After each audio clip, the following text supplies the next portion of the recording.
તો આપણે અત્યારે નીકળી ગયા કપાસિયા ચોકમાં અને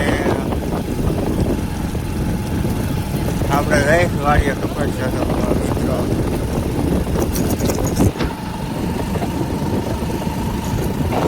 કયા વાળીએ આ કપાસિયા ચોકવાના છે.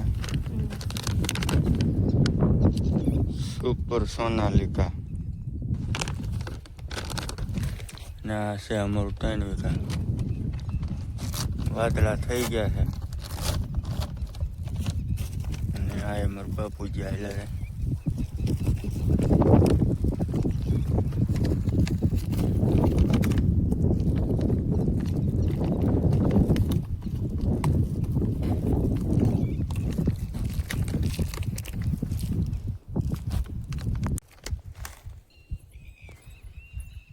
કરશે આ બેન, કારણ કે આ મારા ખેલે એના હાથે સોંપીને કપાસ એટલે હરખા નથી ઉગતા, એટલે એને હાથે મુહૂર્ત કરાવું.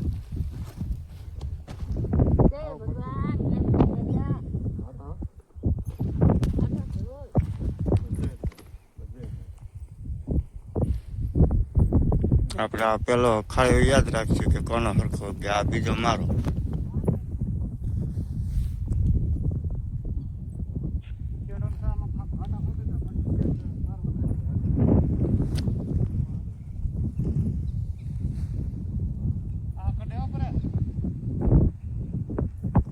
ચાલો આપણે હવે મેળા પછી આ ગાડીએથી સોંપતા સોંપતા આટલે પૂગી ગયા છીએ અને હવે થોડુંક જોયું છે 10-15 ખાળિયા. અને હવે તમને એક વસ્તુ બતાવું, ટીટોડીના ઈંડા, સારે ઈંડા ઊંડા છે. જો 4 મહિના વરસાદ હોય એવું કહેવાય છે.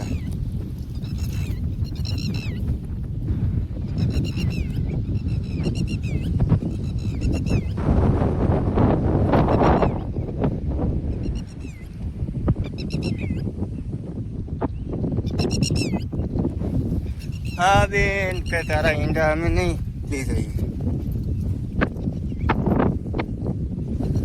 તો ચાલો આપણે બહાર રહી ગયા છીએ. આ ઠેઠ હું છું, આ ઠેઠ મારી બેન છે. દડા થઈ ગયા છે અને વરસાદ થઈ જાય તો ભલે અમે કોરામાં મૂકી દીધા કપાસિયા. કોરામાં ઉગે કે ન ઉગે, અત્યારે મૂકી તો દીધા છે.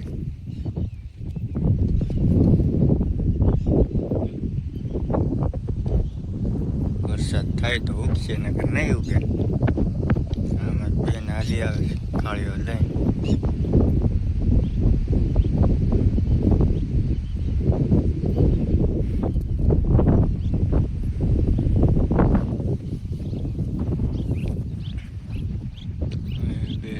કામ કરે છે કોઈ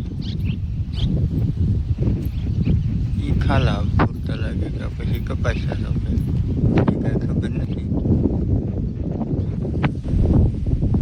પણ આ અમે કપાસિયા સોંપીએ ખબર.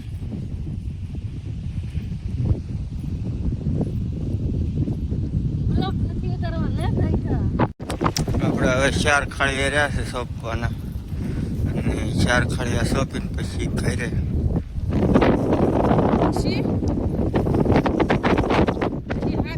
બાપુ સોંપતા આવે. સોંપી દીધા ને રહી છે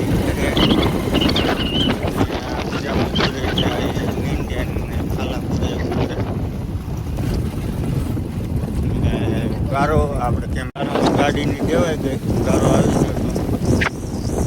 ગયો, કેમેરો બંધ કરી દીધો. આપણે કાલે સોંપવાનું છે. આવીએ છે અને ઓલું હતું સામે.